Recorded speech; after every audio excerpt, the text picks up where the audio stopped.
alors rubrique actualité laata ñu koy door dañuy tàmbali tout d'abord daal di jukki yi nga xamante ne ñoo gën a fës tey ji ci suñu ay journaux ñu dooree ko ak Walf Quotidien ñoom daal di fësal ci seen une présidentielle 2024 bi nga xamante ni ci lañ nar a jëm mu mel ni nag Macky Sall daal dinay yamale ñi nga xamante ni ñoom la àndal teg leen seen place dinañ ci ñëw ci kanam tuuti ànd ci ak Aliou Sow buñ ci jógee dañuy dem Rewmi Quotidien ñoom aussi ñu fësal ci seen une ba tey li nga xamante ni mooy succession de Macky kan moo ko nar a wutu bu fi jugee mu mel ni nag fi mu ne nii ci biir parti boobee di APR bataille de positionnement moo fa am entre ñi nga xamante ne ñooy cadre yi seq parti boobule di APR. ñu dem daal di wax ci tribune aussi daal di fësal ci seen une li nga xamante ne mooy restriction budgétaire yi nga xam ne instant bi jamono ji ciblé nañ ko mu mel ni nag jeu de dupe moo si daal di am dafa mel ni nag ñoom dañoo nekk ci kaw di am yoo xamante ni dañ koy luubal ci suuf Aliou Sow itam dina ci ñëw ci kanam tuuti ñu daal di ko jeexalee ak li nga xamante ni mooy Vox Pop ñoom itam ñu daal di fësal ci seen une ay révélation yoo xamante ni kii di njiital FSD/BJ di Cheikh Bamba Dièye daal dina ko def moom nag daal dinay joxañ lii di milliards yi nga xamante ni dañ koy sàcc ci biir réew mi maanaam fraude yi nga xamante ni ñu ngi koy def di luubal alalu réew mi loolu noonu ci la ñëw ñu jàll ci léegi ak Aliou Sow instant bi APR yëngu na. oui affaire yëngu na. ku nekk yaa ngi jéem a wane sa bopp. waaw parce que dañuy yaakaar ni. Macky Sall dégg nga moom dina am dafa nekk ci dernier mandat am. et que forcément en tant que Sénégalais ce qui me paraît logique dina am war nañu am ay comment dire ay envie d'être président de la République ce qui me paraît tout à fait logique et normal maintenant Macky Sall dafa leen ne nañu arrêté seen yooyu ñuy def noonu te ñu fexe ba concentré wu ci liggéey bi loolu la leen Macky Sall wax donc maintenant est-ce que Macky Sall Sénégalais yi ñi ne même mu doon ñi nekk ci nguur gi wala ñi nekk di liggéey ak Macky Sall wala ñi nekkul ci Macky Sall même dans l'opposition même Sénégalais lambda est-ce que am nañu droit am ay ambition pour les prochaines élections présidentielles dans 4 ans et demi loolu mooy question bi est-ce que Macky Sall war na arrêter ñoom parce que avant ñooñu di nekk ay nitam di liggéey ak ñoom ci wetam am nañu droit am ay ambition dès l'instant que xam nañ ni Macky Sall am na bi ngi nekk dans son dernier mandat mais ci mandat boobu am na keneen ko xam ne am na lu mu wax mooy ki nga wax léegi Cheikh Bamba Dièye nee na Macky Sall dafa nekk di comment effectivement s'organiser pour am un troisième mandat loolu bëggoon naa aussi ñu waxtaan ci éventuellement dans la mesure du possible loolu dina ci am solo succession bi doy na waar torop ñi ngi wax ci waxu budget bi aussi la restriction budgétaire ñi ngi wax fan yëpp dañuy wàññi mbirum téléphone bi démb gis nga dégg nga ñi ngi koy wax ñi ngi naan léegi conseils spéciaux yi foog naa ni ay 100 000 francs la ñuy am de téléphone ñii 300 000 ministres normaux yi donc ay 300 000 lañ leen di jox par mois et cetera ñi ngi wàññi sauf pour le ministère des forces armées ou le ministère de l'intérieur parce que dafa doon ay ministères yoo xam ne dañu xaw a sensible par rapport ak ñoom surtout par rapport aux recherches d'information ak yooyu donc waruñu am ay limitations donc ñoom nee nañu dañuy wàññi restriction budgétaire au Sénégal je voudrais que ñu waxtaan ci ensemble xool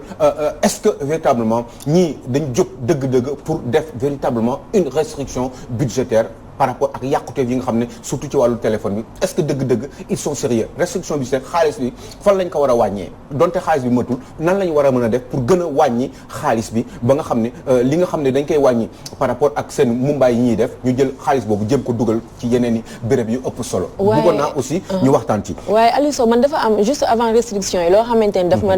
ma jaaxal. ci mbirum succession bi parce que Macky dafa wax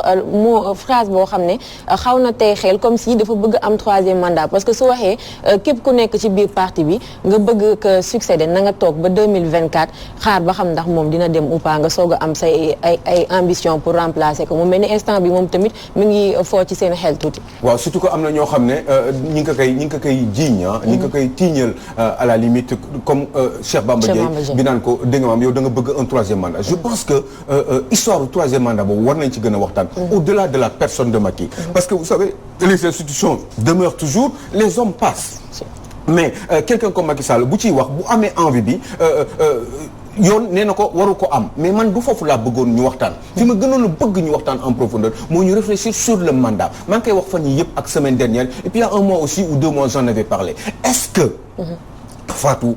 ay affaire u mandat yi ñun ci suñu dëkk yi ñuy nekk war nañu koo limiter sachant que ni ñun dañu war a am une certaine forme d'organisation boo xam ne moo ñu war a permettre ñu concentrer wu ci liggéey bi ba toll ci benn niveau de développement même à peu près sax ñu atteindre stade d'émergence wala ñu jege émergence bu boobaa dañu war a mën a commencer di wax waxu mandat parce que booba stratégie day wute kii mën na gisee nii kii gisee na neen donc forcément dañuy ñëw rek pour orienter dëkk bi ci bii yoon wala yoon ba sa des mais fi ñu toll nii franchement moi j'ai comme l'impression que des fois affaire u mandat yi ça n'a pas véritablement une certaine importance li ñu war a def dëgg Fatou mooy se concentrer ci dëkk bi xool surtout que dëkk boo xam ne la dañu commencer di am ay ressources yoo xam ne dafa sensible autant c'est bien pour notre développement mais autant que dafa am benn sensibilité parce que dafa am lu ba yooyu ressources yooyu adduna bi dañ ko soxla te dafa am ci adduna bi ay nit ñoo xam ne ay leaders lañu ay puissance financière lañu dañuy soxla ressources yooyu nekk fii te pour loolu ñoom dañuy soxla alternative yi di gaaw parce que bu fekkee ni man Fatou Ka moo nekk président de la République ma ànd ak moom man société bi nga xam ne dafa soxla ressource bi un exemple dafa soxla ressource bi dina fexe ba continuer di fexe di bëgg Fatou Ka di fi toog waaye bu fekkee ni Cheikh Tidiane Gomis par exemple dafa bëgg remplacer Fatou am na beneen société boo xam ne mi ngi taxaw moom tamit ci même mbir moomu lay yëngatu mbirum ressources yooyu spécifiquement dafay bëgg Fatou Ka jóge fi ndax Cheikh Tidiane Gomis ñëw remplacer ko ndax bu ko Cheikh Tidiane Gomis remplacer peut-être dina mën a defar affaire am ba pare jox ko ay contrat bu boobaa moom dina jàppale Cheikh Tidiane Gomis jox ko ay moyens pour mu daaneel Fatou Ka bi nga xam ne moom moo nekk ci nguur gi ce qui fait que des fois bu fekkee ne yow da nga am loo commencé woon yow Fatou Ka au départ ci benn politique boo xam ne da nga jógoon pour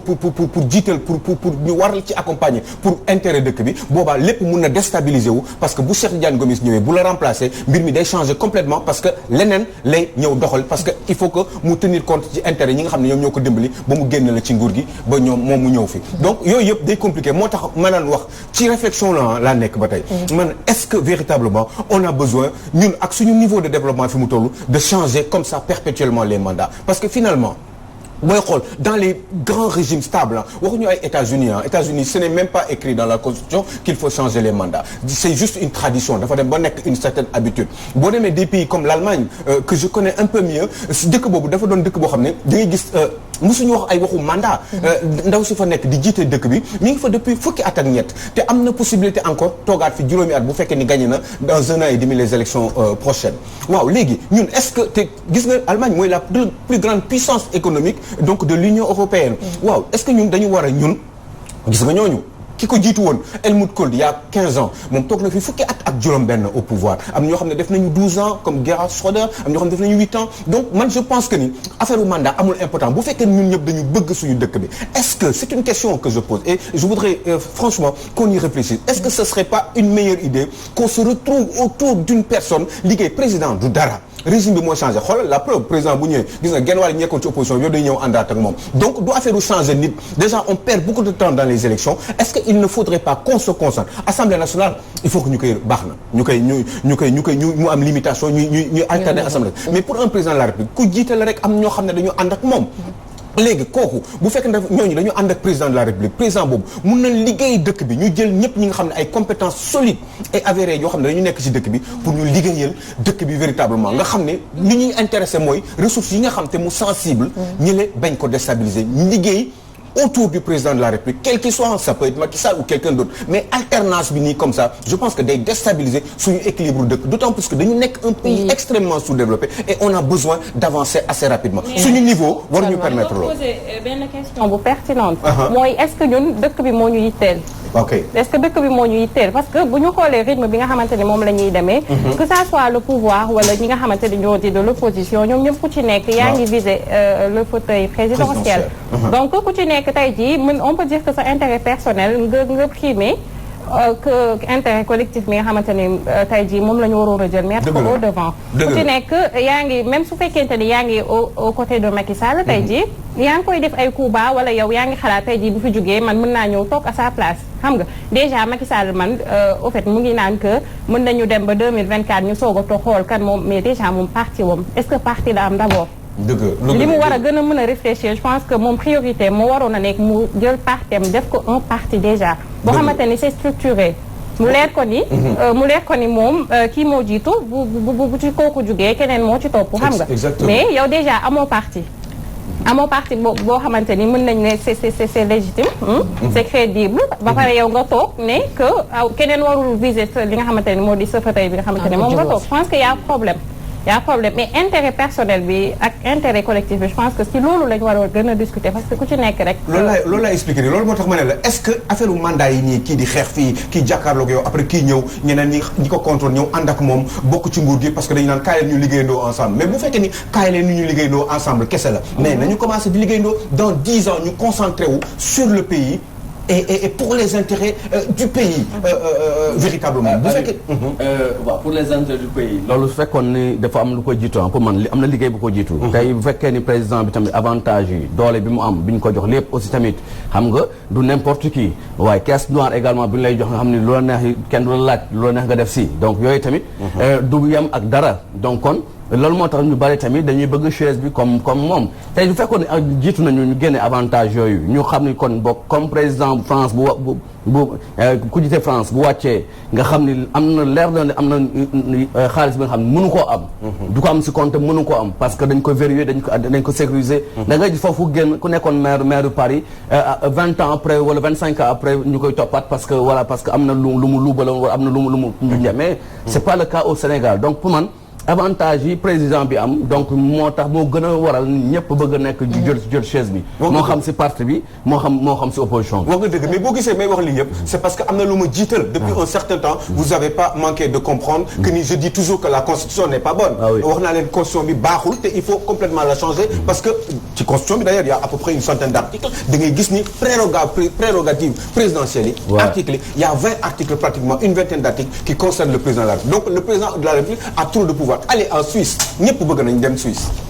Suisse bëgguñu sax dugg Union européenne mais Suisse amuñu sax pratiquement président de la République. et pourtant la Suisse fait partie des 2 ou 3 pays les mieux organisés dans le monde donc comment cela se fait-il que ces gens-là puissent avoir autant de maturité benn niveau de maturité boo xam ne moo leen di permettre ñuy organiser seen pays ba dëkk boo xam ne amul or amul diamant amul ressource amul dara et pourtant la Suisse je pense. aux côtés de l'Allemagne fait partie des pays les plus puissants de l'Europe sur le plan économique pourtant armée sax seen armée bi sax amul solo torop armée Sénégal sax pratiquement mënoon la défier armée suisse et pourtant la Suisse économiquement est extrêmement puissante sur le plan économique donc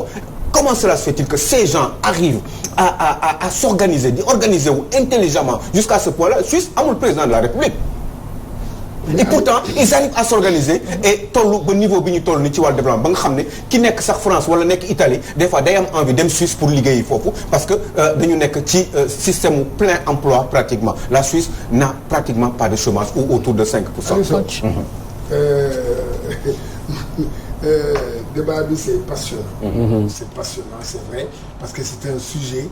boo xam ne bu am solo la. mais defe naa ne am na loo xam ne jël ko en compte. yaa ngi ñuy jox exemple de l'Allemagne. tu nous donnes l'exemple des États-Unis de la Suisse. tu nous donnes ces exemples-là c'est vrai ay exemples démocratie lañu kooku kenn warantetu ko mais ñooñu dañu am seen tradition ak seen culture démocratique bokkul ak ñun ñii tamit ñun Afrique. plus précisément le Sénégal. xam nga booy xoolaat Afrique démocratie Afrique bi ñu ko commencé di xoolal combien de pays en Afrique ñoom ñoo am démocratie bariwuñu plus de 50 pays yoo nga ñëw booy xoolaat pays yi nga xam ne ñoom ñoo maanaam démocratie c'est le Ghana exemple yoo xam nga ci dara Ghana. exemple bu kii le Cap-Vert le Sénégal dégg nga le Mali. bi ngay gis nii dégg nga Burkina après putsch bi après le départ de Blaise Compaoré dégg nga ñu ngi ñëw. donc ce qui veut dire ñun suñu culture maanaam buur la roi. doole classe yi. loolu la xam nga ba léegi dañuy wax ni rek mais non ñii ñuy jiite ñëpp da ngay xool dañuy am kiiwu affaire Lat Joor yooyu ay affaire buur lañu parce que boo xolaat buum mi. dañuy xam nga. dañuy nguuru. voilà dañuy nguuru xam nga ñoom nguur gi bëgguñu si léegi nag ñeneen ñu si des na tamit dañuy naan wuu. kii fi mu toog. laa bëgg toog. dama fay toog. xam nga. gis nga coach li nga wax non attends xam nga foofu laa lay waxee. pour à ce que yow li ngay wax c'est une bonne chose. c'est vrai ah. c'est vrai parce que on en a marre des élections bon fu mu nekk nii kenn talul liggéey ministre yu bare ak DG yu bare ñu ngi fii fu mu nekk nii ñu ngay calculer 2024 de ñu ngi liggéey pour 2024 taluñu mission bi ñu leen jox je suis d'accord ak yow mais pour nga dugal ko pour nga inculquer ko ci sunu culture ñun man je dis que ce sera très difficile gis nga gars yi ngay gis nii ñoom ñëpp même sax Macky nii man Macky ay doxalinam ni muy doxalee nii man Macky mii wóoluwuma ko sax gis nga Cheikh Tidiane dama lay wax man non wóoluwuma parce que Macky ni muy def nii maa ngi gis mu ngi def ay affaires yoo xam ne dégg nga xam nga lan la man boog sama gis-gis Macky mii troisième mandat lay jëm. loolu la ñëpp gis en fait dama bëgg rek ñu comprendre benn affaire. gis nga li nga wax ni yëpp dëgg la mais bu ma ko waxee ni ba pare toujours aussi dañuy fàttaliku toujours li may jot a wax toujours en arrière ci fan yi parce que chaque jour aussi waxtaan yi day évoluer. gis nga j'ai toujours parlé du système et de cette mauvaise constitution j'ai toujours dit que institution Sénégal yi baaxul il faut changer Cheikh Diane Gomis un mois man weer ma defal la constitution bu bees. weer kese boo xam ne kenn dootul communauté laal te dañ koy verrouiller ci ñaar fukki at. te yàlla xam na ni Cheikh Diane depuis 2007 maa ngi koy wax système bi ci boppam. yaa ngi wax mentalité yi mun na dina metti et cetera je le sais je me rends compte mais là je suis en train de parler avec vous et les Sénégalais qui nous écoutent fii ak àdduna bi yëpp pour ñu comprendre l'enjeu ou les enjeux du moment et du futur pour ñu xam ni il faut que ñu changer le système on en parle tout le temps système bi bu ñu ko changé wul Cheikh Tidiane mu du mën a dem il faut que mu am ay nit ñu bees bu fekkee ni xam nga yaa ngi wax diw kii dafa bëgg a ñëw mais am na ñoo xam ne ñi ngi ci suuf pare nañu pour téye dëkk bi pour changer ko complètement radicalement et pour cela lii ma lay wax nii ñoom loolu la ñuy xalaat waaye dafa am ay Sénégalais yoo xam ne bëgg nañu loolu aussi bëgg nañu mbir mi changer waaye ils ont besoin d'être informés d'être éclairés par rapport ak seen avenir ñu mën a def une comparaison par rapport ak système bi nga xam ne moo fi nekk ak système bi nga xam ne moom lañ leen di proposer pour mu mën a changer ëllëg je ne suis qu'un être humain qu'un petit intellectuel qui est en train de réfléchir sur l'avenir du pays et j'ai toujours pensé que ni ces gens qui sont là ne peuvent pas yaa ngi koy wax léegi da ngay naan diw wóoluma ko diw ni ñuy doxalee diw aussi mi ngi bëgg remplacer diw pour bu ñëwee ci place am def la même chose profiter des mêmes avantages mos nga dégg opposition bi ñuy wax ci waxu constitution est-ce que mos ngeen ko dégg ñu laan la institution bi baaxul il faut ñu changer prérogative présidentielle yi que président de la République dafa bari ay ndombal tànk président de la République mooy buum di buum yi est-ce que mos ngeen dégg opposition yi di ko wax parce que xam nga lu tax duñ ko wax parce que ils sont pressés ñoom parce que bu ñu ko dindee ñoom amatuñu benn intérêt di xeex pour dellu si waat ci nguur gi duñ ko def je suis très non mais parfaitement je suis même très conscient de cela mais pour le changer du fuy rek c'est que système état d'esprit bi doxalin bi xam nga démocratie yi gis nga Cheikh Tidiane démocratie maa ngi koy wax démb yëg-yëg la looy sentir la démocratie du lu la neex nga ne lii démocratie la parce que tu en profites wala lu la naxari nga bëgg ko fël nga ne loolu bokk ci démocratie yëg-yëg la démocratie des fois mun na nekk à l'entrave des fois de tes propres intérêts bañ a ànd ak sa intérêt mais nga nangu ko parce que vous êtes démocrate donc loolu niveau boobu pour ñu jegg ci il faut que ñu changer il faut qu'on renouvelle les mentalités il faut que ñii ñuy déglu déjà te comprendre ñu bëgg nañu changer Sénégalais yi bëgg nañu mbir yi changer Sénégalais yi bëgg nañu profiter te Cheikh Tidiane ñun normalement fii ak 2024 on va recevoir 17 000 milliards. déglu ma rek Cheikh ma wax la on a beaucoup d'argent qui va venir dañu war a concentrer wu ba dara bañ ko déstabiliser. ba mu am ay lobby yu jógee bitim réew ñëw te parce que. naa la wax dara Cheikh Diane. ñun en principe ñun bu ñu nekkul comme Dubaï fii ak 10 ans c'est parce que véritablement ñun tekkiwuñu dara. te mën nañ ko il suffit juste qu'on se concentre. pourquoi Dubaï ça marche. est-ce que di ngeen di gis ay alternance démocratique. dans les pays comme Dubaï. il faut qu'on se concentre sur les 10-15 prochaines années. Aliou déglu ma da nga naan dans 10 ans bu ñu mel comme Dubaï. tekkiwuñu dara. xam nga kaay dama la xam. gis nga xalaat boobu. yaa ngi rappelé wu. qu'est-ce que Senghor disait. à l'an 2000 le Sénégal sera comparé. est-ce que le Sénégal est. waaw waay 2020 pratiquement. Dakar sera. waaw Dakar sera comparé da nga ko gis. oui xam nga gisoo ko fenn. oui parce que mooy li ma lay wax. am nañu possibilité jël pays bi yóbbu ko foo xam ne. mën na nekk dégg nga mën na nekk man kenn waxul loolu yëpp mais Aliou Sow tu parles de mentalité. Aliou Sow tu parles de culture. changer non xam suñu yenn kii. mais Aliou Sow combien de fois on a eu la chance pour changer la constitution. Wade est venu. def na référendum. rappelez-vous. lan la gars yi kii. gars yi ñëpp dañoo ànd ak moom. kii Macky Sall mii lan la fi def temps yii passé. def na ko. ñëpp ne xaw ma wii xaw ma la ñëpp kii ak moom dama ne la Sénégalais yi muy africain bi je ne dis pas de gis nga li nga xam ni yow idée bi nga am mooy minorité wu Sénégal mooy minorité bi moo am fii de yow li nga xalaat ni loolu mooy lu baax parce que quand tu vois Aliou Sow assemblée bu toll ni assemblée dégg nga c'est l'assemblée du peuple élu du peuple mais ay élu du peuple yoo xam ne lu ñuy wax ak li askan wi bëgg bokkul. ay élu du président sax lañ leen mën a waxee. non xaar xam nga c'est pour te dire dama lay wax déjà foofu c'est l'expression du peuple. dëgg la mooy assemblée. dëgg la waaye foofu ngay dem assemblée nga xool ni xam nga ñoom xam lan la ah waaw président. nga fay dégg. majorité bi waaw président. moom laa léegi dama la bëgg a expliquer rek léegi mentalité wu ñun africain ak sénégalais ñun xam lan la ñun jikko yu buur la ñoree xool dama lay wax benn affaire am na koo xam ne fu mu nekk nii gars yi sax gars yi koy commencé feeñ Mimi Touré. Mimi Touré. ay actes yu muy posé yëpp dafa bëgg a nekk président. Mimi Touré maa ko wax. na ko weddi. dëgg la. mais c'est ça à part Mimi Touré Amadou Ba. ça c'est le camp présidentiel. Il y a Mimi Touré ici. Il y a Amadou Ba ici. Il y a Makhtar Cissé ici. waaw ñoom ñëpp. voilà xoolal trio boobu il se prépare. et ak ñeneen ñoo xam ne waxaguñu daal. dëgg la. même Diouf Sarr aussi mi ngi ci biir. Diouf Sarr mais xam nga mooy li mu Diouf Sarr xam lu tax ñu bëgg ko nekk. waaw xam lu tax ñu bëgg ko nekk coach. c'est parce que gis nañu ñoom seen patron confort de vie bi mu am te ils ont envie de faire la même chose donc léegi pour loolu il faut changer constitution bi. waxuma mais gis nga loolu yëpp laa lay wax ni. loolu yëpp parce que da leen di leer ne tey jii buñ fi jógee tamit duñ leen mënal dara. non xoolal gis nga Salma pour liggéey bi pour mu yomb. leer na Serigne Touba constitution bi kese la ñuy changer te constitution bu ñu ko changer léegi yow yaay xeer lay doon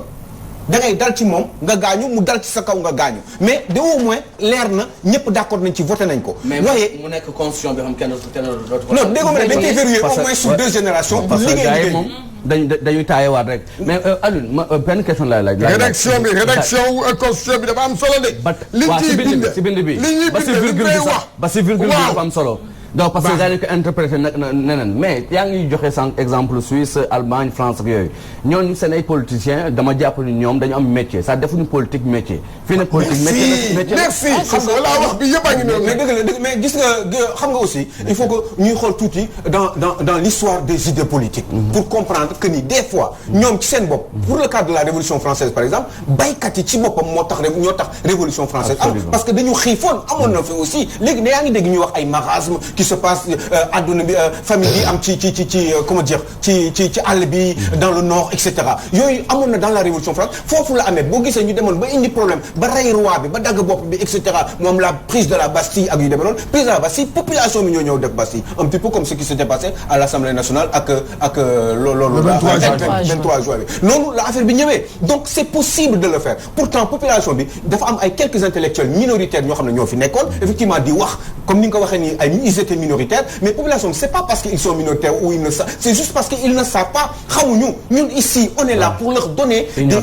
idée ou des avis par rapport au fonctionnement du pays par rapport ak ñii ni ñuy doxalee par rapport au fait que ni qu'est-ce qu'il faut faire pour que dans l'avenir ñu mën a changer radicalement les choses et faire différemment pour loolu on est obligé de parler parce que ñun communication bi rek la ñu am pour wax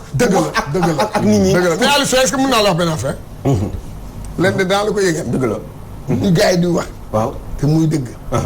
Aliou Sow yow yaa ngi nii taal nga léegi ne nga man constitution ku ma ko jox ma def nii ak idées yi ngay développé nii. mais lu leer laa wax man télé laay wax. d'accord mais Aliou Sow. la réalité du terrain. bu ko bàyyi mukk Macky Sall bii falu nii. waaw boo génnee programme am ak li muy doxalee nii wute na. wute na. mais naa la wax dara xaaral xaamee ma Ablaye Wade li mu doon prôné ak dangam ak bi mu ñëwee wute na. réalité wu terrain bi. xam nga lan la da ngay wax ne nii gis nga opposé wu ne ni non man nii sama programme a ngi nii ba nit yi xam ne gëm ne que yow li ngay def. Soriane xam nga lan la lenn kese mooy lenn kese li ma lay wax nii lenn kese moo ko mën a dindi nga posone ma. yow nga jege ma yow nga posone ma loolu kese moo mën a dindi mbir mi waaye xam nga ni li ma non nit ñi nag dañu wute Cheikh Diane man Aliou Sow Walfadjri bii Aliou Sow Walfadjri bii Macky Sall mii mu ngi may dégg ma waa tamit ma Macky Sall mii Walfadjri bii buñ la génnelee li mu doon wax fii ci Walfadjri bii ak ni muy doxalee tey jii di nga xam ne attention de mais li Aliou Sow di wax tam aussi noonu c'est vrai que li moom laminam enfin banam parole am la am maanaam wax communication la am c'est vrai que ni moom kese tey bu ko joxoon constitution li nga wax dëgg la mënu ko changer man Macky m'a séduit parce que c'est en tant qu'opposant Macky m'a séduit pour man Sénégal yëpp c'est-à-dire mouvement la c'est-à-dire moom xëy na foofu lay waxee quoi mooy que ni gars yi éveillé yeewu xam ni ñëpp a ñoo c'est-à-dire du Macky le président Macky Sall moo mën a changer réew mi du ses ministres du suñu député yi donc je pense que c'est tout un ensemble il faut ñu wax Sénégalais ñu yeewu xam ni dañuy nelaw ñu xam ni nag wax dëgg yàlla jóg jot na ñu xam ni réew mi moo war a doon parce que tey jii boo xoolee ñi dem ñi yàlla moom jël gënuñu leen defuñu lu leen tax yàlla jëlee leen fi kon yàlla tam bu ñu fi bàyyee également mission bi moo jeexagul kon mission bi nag moom mooy defal sa réew bëgg sa réew quoi li nga wax et puis fi may daanale moom mooy Sénégal pour man ñun africain comme ni nga wax noonu Afrique tant que ñu ngi dem parce que suñu intérêt ñun duñu xool suñu doom duñu xool suñu sët c'est-à-dire tubaab bi dafay liggéey pour sëtam doomam sëtam mais ñun dañuy liggéey pour suñu bopp da ngay ji garab nga gis ni dans pratiquement 15 ans wala lay am ay fruits nga ne garab bi gor ko dafay tilimal rek yow xalaatoo ni yow sa doom mën a si lekk sa sët dina mën a si lekk ñun loolu mooy suñu problème sa papa dafa lay wax ni man liggéey naa li may liggéey ba pare débrouille-toi. or que moom yow indiwoo sa bopp si réew si maanaam si àdduna moom ñoom ñoo la indi kon ñoom ñoo la war a tette ñoo la war a orienté et que loolu la ñuy xaar su suñu gouvernement. li nga wax Maxu am na solo juste lenn rek laa si wax muy pour que le système change il faut que la mentalité du peuple aussi change ñu mën a dem ci leneen. Aliou Sow est-ce que dañu jàll ci li nga xamante ne aussi mooy restriction budgétaire bi te ci restriction yooyu am na point bu ñu ci souligné muy que ni caisse noire bi nga xamante ne moom la autorité yi am bokk na ci bu président de la république yooyu kenn du ko laal ni mu mel noonu lañ koy. waaw kenn du ko mën a laal xam nga lu tax kenn du ko mën a laal ñàkk mën koo laal moom moo tax Amadou Ba bëgg nekk président moo tax Abdoulaye Diouf Sarr bëgg nekk président. moo tax Mimi Touré bëgg nekk président mais Cheikh Tidiane maa ngi lay fàttali benn affaire de mais Mimi Touré avant muy bëgg nekk président ma jox la beneen information. mooy Mimi Touré dafa bëgg nekk maire Kaolack d'abord dafa bëgg dàq Mariama Sarr d'abord taxaw maire Kaolack ba waaw doog a lijjanti leneen. waaw ñoom noonu la ma yokkal la leneen Cheikh Tidiane ñoom noonu la ñuy def. waaw déet dama lay wax Macky a été maire de Fatick. waaw non loolu yoon la. lu yoon la waaye li ma lay wax. waaw xam nga Grand Yoff la nekkoon avant pour expliquer la rek. boo gisee may wax ni. xam nga tuddatuma Grand Yoff. xamal ne maire Kaolack la bëgg. je suis d'accord ak yow ba pare yokk si leneen Mimi Touré ci boppam bokk na ci nga xam ne moom ak Macky Sall c'est télévision laay wax quand même ñoom ñoo concocté ñoom ñoo toog ñoom ñaar xool ñoom ñoo toog ñoom ñaar xool nan la ñuy former gouvernement bi. kan la ñuy def ministre kan la ñuy dul def ministre et cetera. comme sax nan sax la ñuy Amadou Ba nan la ñuy daggee ministère am en deux moom bokk na si ñi nga xam ne moom Macky Sall ñoom ñoo ko. en trois nan la ñuy daggee waaw ministère am bi loolu bokk na ci li tax sax Amadou Ba bëggul ba ñu jël ko yóbbu ko feneen bokk na ci li Mimi Touré bokk na ci li tax dégg nga maam ay Sénélec ak ñoom ministère du pétrole ñi ñu ko jox ñu jox leen ko elle est extrêmement influente elle a de l'avenir pour wax la rek non xam nga boo gisee may wax ni gis nga restriction bi su tey mooy li ma explique xam nga affaire de kii la de gis nga benn nit mooy wax rek ñëpp topp ci loolu kese la ñu mën a rek pour changer dëkk quoi ñëpp ànd ci parce que dama waat nii am na ñoo xam ne ñi ngi nekk ci dëkk bi